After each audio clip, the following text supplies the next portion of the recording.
Nakalatag na ang ipapatupad na Cash for Work program ng Department of Labor and Employment o DOLE sa mga lugar na matinding sinalanta ng Super Typhoon Yolanda.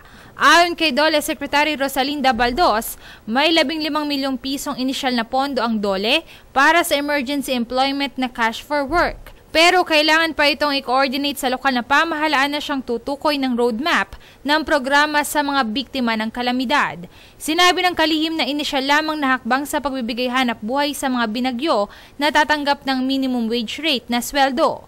Nagpaplano na rin umano ng mga permanenteng programa para ayudahan ang mga residenteng nawala ng pananim at komersyo na siyang ikinabubuhay ng mga ito.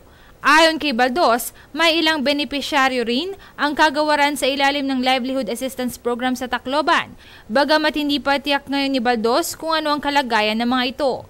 Plano rin ng DOLE ang pagsasagawa ng jobs fair sa mga lugar na binagyo sa Disyembre o bago matapos ang taon sa oras na bumalik sa normal ang sitwasyon sa mga lugar na binagyo. May mga kinakausap na raw ang opisyal na international employers na nagpasabing aalisin na ang kanilang placement fees para sa mga kwalipikado. Bukod dito, binanggit ng kalihim na inatasan siya ni Pangulong Aquino na tumulong sa communications group ng palasyo sa ngayon.